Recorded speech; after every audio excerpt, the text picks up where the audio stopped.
Hi everyone, welcome back to my channel.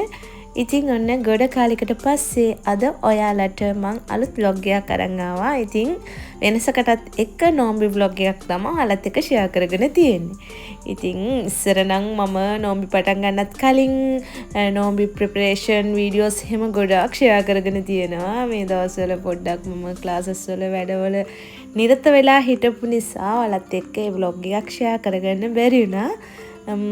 තව ඉස්සරහට බලමු දිගටම වගේ නෝම්බි ඉවර වෙනකන් ඔයාලට අලුත් vlogs අරන් එන්නම්.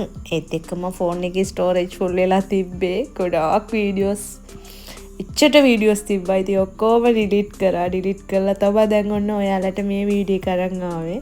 ඔය ප්‍රශ්නේ YouTube channel කරන හැමෝටම ඇති මම හිතන්නේ. YouTube channel කරන්න ඕනේ හැමෝටම වගේ දැන් ෆෝන් වල storage full වෙනවා. ඒ කියන්නේ ඒකට ෆොටෝස් ගන්නවා, වීඩියෝස් කරනවා. ඉතින් ඒ වගේ දේවල් නිසා කතාවෙන් කියන්න බැරි වුණා මේ තම්ම ගන්නේ සෝඩිස් වලට අල. කවදාත් ඉතින් නෝම්බි කාලේට අපි සෝඩිස් ගෙදරම හදන්නේ. කඩෙන් ගන්නවා අඩුයි. ඉඳලා හිටලා වැඩ වැඩි වෙලාවලට ඉඳලා හිටලා වගේ. කියන්නේ නෝම්බි එකක් දෙකක් වගේ අපි කඩෙන් අර ගන්නවා සෝඩිස්. නැත්තම් ගෙදරම තමයි හදන්නේ. ඉතින් සෝඩිස් හදද්දී අනිවාර්යෙන් මෙන්න මේ විදිහට ලුණු කොළ ටිකක් එකතු කරලා බලන්නකෝ. මාර රහක් තියෙන්නේ.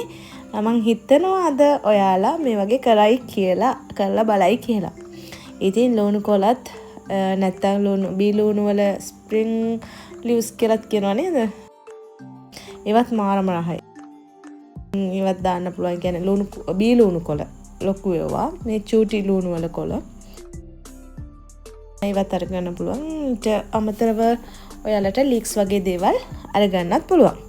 දැන් අල ටික මෙන්න මේ විදිහට කපලා තඹපුවම ඉක්මනටම තැම්බෙනවා. අලට නිකන් උනත් තම්බන්න පුළුවන්. නැත්නම් ප්‍රෙෂර් කුකර් එකේ දාන්න පුළුවන්.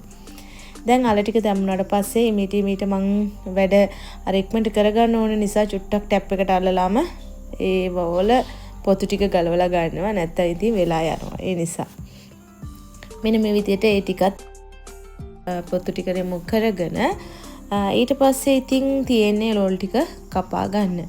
ඔයාලට පොඩි දැනුවත් කිරීමක් කරන්න ඕනේ. මේ අල ෆුල් දාලා තම්බන්න මට වැඩිය මෙන්න මේ වගේ කෑලි කපලා තම්බද්දී ඔයාලට ඉක්මනටම තම්බ ගන්න පුළුවන්. වැඩ පහසුයි. තමයි ඔය දන්නේ නැති කෙනෙකුට දැනුවත් කිරීමක් කරේ. ඊළඟට ලුණු ටිකත් මෙන්න මේ විදිහට කපලා අරගන්නවා. ඊළඟට මම මිරිස් වෙනුවට නයි මිරිස් කොච්චි කියලාත් කියනවා. කොච්චි නෙවෙයි නයිනේ. මේක නයි මිරිස්. ඉතින් නයි මිරිස් හොඳයි. මේක හරි සරයි. රසයි හැබැයි සෝඩිස් වලට අනිවාර්යෙන් ඔයාලත් එකතු කරලා බලන්න. ඊළඟට තෙල් ටිකක් මෙන්න මේ විදිහට භාජනයකට එකතු කර ගන්නවා. එකතු කරගෙන ඒකට එකතු කර ගන්නවා රම්පි කරපිංචා. ඊළඟට ලුණු ඊළඟට මිරිස් ටික එකතු කරගත්තා. සුදු ලුණු ටිකක් එකතු කරගත්තා. දැන් මේ ටික හොඳට තෙම්පරාදු කරගන්නවා. හොඳට තෙම්පරාදු වුණාට පස්සේ තමයි ඉතිරි කලමනා ටික එකතු කරන්නේ. නැත්නම් අමු ගතියක් වගේ මාළු වල තියෙන නිසා. ඊළඟට මම ලුණු කොළ ටික එකතු කර ගන්නවා. ඒ ටිකත් හොඳට මේ වගේ මැලවෙන්න තියන්න ඕනේ. සාමාන්‍යයෙන් ඔයාලට ලුණු ටික හොඳට තෙම්පරාදු වුණාට පස්සේ මේ ලුණු කොළ ගොඩක් වෙලා තඹ ගන්න නැතුව ඒ පාට තියාගන්න ඔයාලට තියාගන්නත් පුළුවන්. නමුත් චුට්ටක් තැම්බෙන්න ඕනේ. අලත් තඹ ගන්න ඕනේ. කියන්නේ අලත් තෙම්පරාදු කර ගන්න ඕන හොඳට.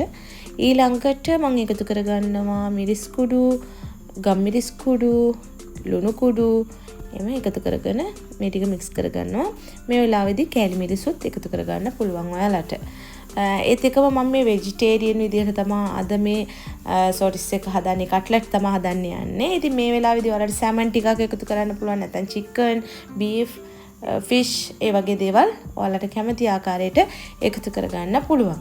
ඉතින් මේ මොනවත්ම මම අද එකතු කරගන්නේ නැහැ. අද පොඩ්ඩක් ভেජිටේරියන් ක්‍රමයට හදමු කියලා හිතුවා. ඒ නිසා ඒ විදිහට හදලාද ගන්නවා. ඉතින් මේ විදිහට රහට අපිට හදා ගන්න පුළුවන්. මේව හදපුවම හරිම රහයි.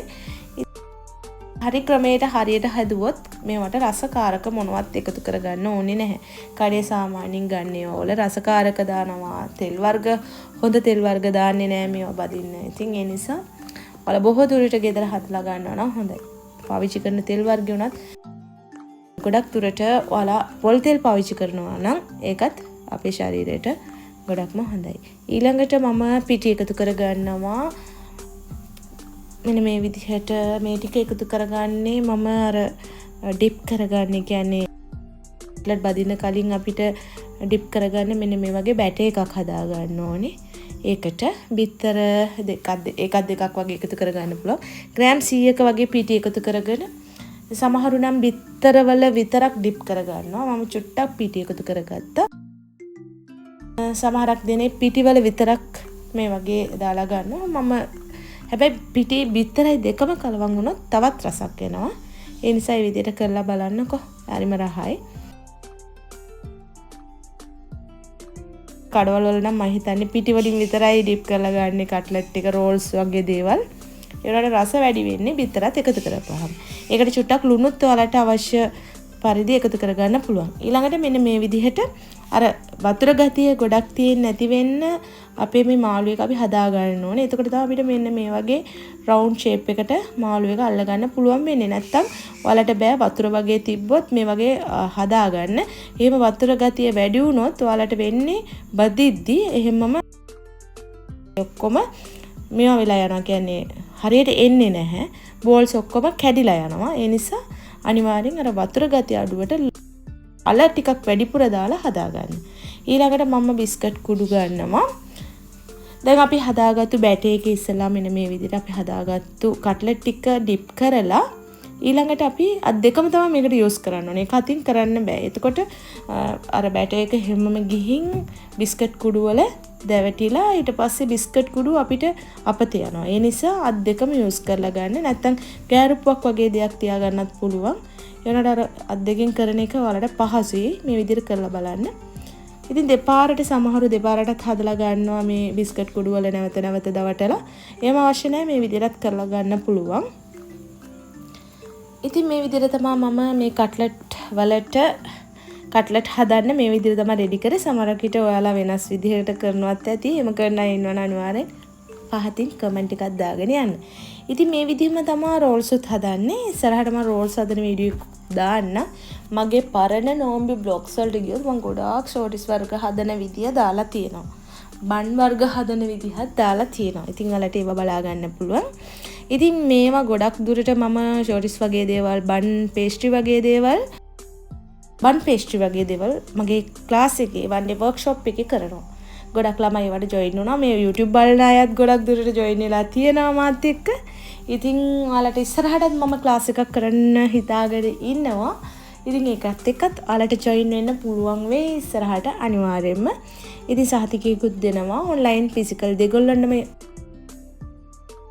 ජොයින් වෙන්න පුළුවන්. සිංහල මාධ්‍යෙන් දෙමළ මාධ්‍යෙන් දෙකෙන්ම උගන්වනවා. ඉතින් 0722 16 18 56 කියන WhatsApp නම්බර් එක හරහා මාව අමතන්න පුළුවන්. එතකොට වැඩි දුර විස්තර මම ඒක හරහා ඔයාලට ලබලා දෙනවා. අන කතාවෙන් මම කට්ලට් ටික හදාගෙන ඉවරයි. මෙන්න මේ විදිහට තමයි කට්ලට් ටික මම රවුන්ඩ් ෂේප් එකට ලස්සනට හදාගත්තේ. ඊළඟ වැඩේ තමයි ඔන්න ෆලූඩා හදන එක. ඉතින් ගොඩක් දුරට මගේ බබාලා ඔක්කොමලා නෝම්බි අල්ලන නිසා එයාලා ගොඩක් ඉල්ලන්නේ ෆලූඩා. හැබැයි මම නම් කැමතිවත් නැති බීම එකක් තමයි ෆලූඩා කියන්නේ. මං ආසවත් නැහැ. ඉතින් අර මං නිතර හදන නිසාද දන්නේ නැහැ. මං කැමතිවත් නැති බීම එකක් මේක. ඉතින් ඒකට කිරි පිටි ටිකක් ඔන්න දැම්මා, සීනි ටිකක් දැම්මා. ඊළඟට මේ ආටිෆිෂල් ෆ්ලේවර් එකක් තමයි රෝස් සිරප් එක. ඉතින් ඔන්න ඕකිනුත් චුට්ටක් දානවා. ඉතින් මේක එච්චර අමාරු වැඩක් නෙමෙයි. මට හදලා පුරුදු වෙලා තියෙන්නේ.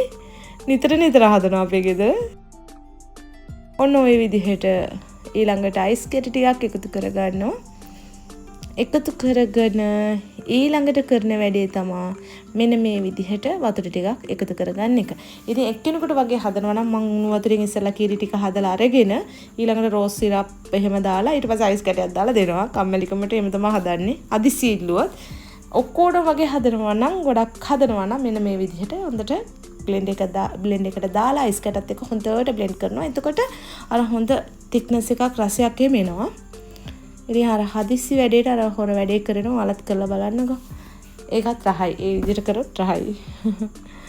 ඊළඟට මම කට්ලට් ටික බෙදගන්න යන්නේ.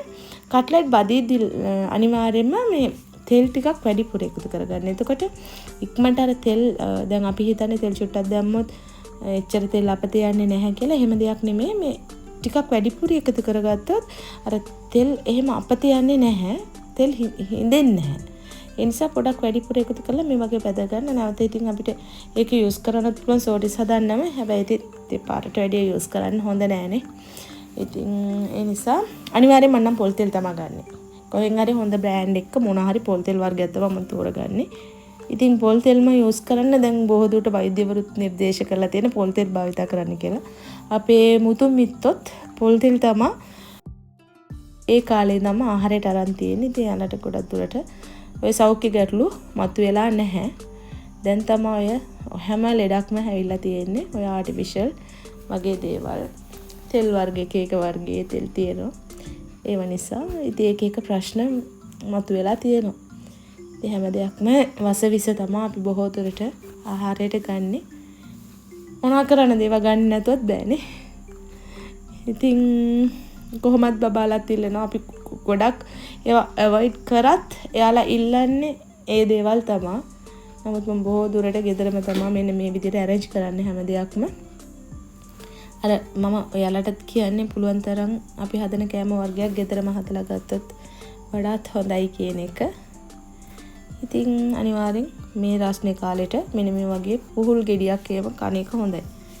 ඊළඟට උන රට හිඳි ටිකත් මේ වගේ මම පොඩි භාජනයක දාලා තියෙන්නේ. එතකොට ලේසි හොය හොයා ඉන්නත් ඕනේ නැහැ. එකම භාජනයක තියෙනවා. ඉතින් ඉවර වෙන්න මේ වගේ භාජනයකම දාලා තියෙනවා රට හිඳි ටික. ඉතින් අනිවාර්යෙන් අපිට රට හිඳි ඕනෙමයි නොම්බි අරින්න රට හිඳි කාලා පළතුරු වර්ගයක් මොනවා හරි පළතුරු වර්ගයක් අපි එකතු කරගන්න තරමට හොඳයි. ඉතින් නොම්බි කාලෙට උෂ්ණ ඇඟේ ගොඩක් දුරට පිට වෙනවා ඒ කාලෙට.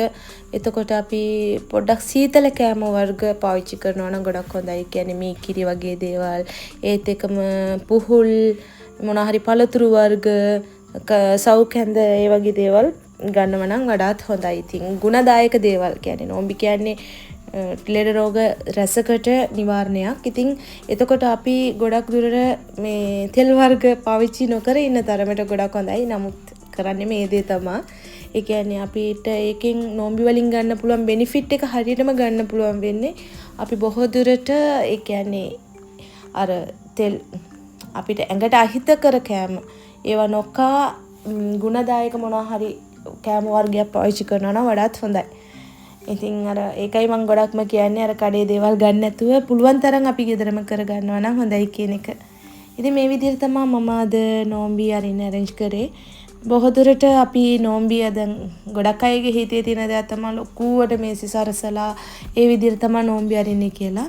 ඒ වගේ කරොත් අපි කවුරු හරි ආවොත් තමයි එහෙම ගොඩක් දුරට කරන්නේ.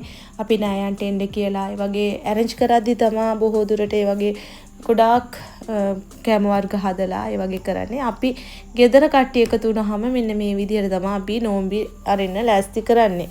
ඉතින් වැඩ වැඩි වුණාම සමහරක් වෙලාවට මේකත් නැති වෙන අවස්ථා තියෙනවා. අපි ඉතින් එක ඇඩ්ජස්ට් කරලා කරගන්නවා. ඉතින් අර පෙන්නන තරමට ලොකු දේවල් නැහැ. normally අපි මෙන්න මේ විදිහට තමයි නොම්බි අරින්නේ. පුළුවන් විදිහට අපිට පුළුවන් දෙයක් හදාගෙන නොම්බි අරිනවා. ඉතින් වැදගත්ම දේ තමයි මෙතන හරියටම අපි නොම්බි ඉතින් තවත් මේ වගේ vlog එකකින් හමු වෙනකන් ඔයාලා හැමෝටම සුබ දවසක් කියලා කියනවා. ඒත් එකම කියන්න ඕනේ අපි නොම්බි අල්ලන විදිහේ වීඩියෝස් මම ගොඩාක් ගිය අවුරුද්දේ එහෙම දාලා තියෙනවා. මම හිතන්නේ වීඩියෝස් 10කට වැඩිය දාලා තියෙනවා. ඔයාලට පරණ වීඩියෝස් බලුවොත් ඒවා බලා ගන්න පුළුවන් නොම්බි අල්ලන විදිහ, අරින විදිහ. ඉතින් ඒ වගේ දේවල්. ඉතින් අනිවාර්යෙන් මම ඉස්සරහටත් ඔයාලට නොම්බි අල්ලන විදිහ කොයි විදිහටද අපි arrange කරගන්නේ කෑම පාන්දර නැගිටලා කොහොමද උයන්නේ. ඒ වගේ දේවල් මම අනිවාර්යෙන් ඉස්සරහට ඔයාලට අරන් එන්නම් තව සතියකින් විතර. හරි එහෙනම් මම හිතනවා මේ වීඩියෝ එක ඔයාලට ඉන්ට්‍රෙස්ටිං වෙන්නේ නැති කියලා. එහෙම හිතනවා නම් ලයික් කරන්න, කමෙන්ට් කරන්න, ෂෙයා කරන්න. ඔයාලගේ යාළුවන්ටත් බලන්න ෂෙයා කරන්න අමතක කරන්න එපා. Okay guys, like, comment and share my videos. Thanks for watching.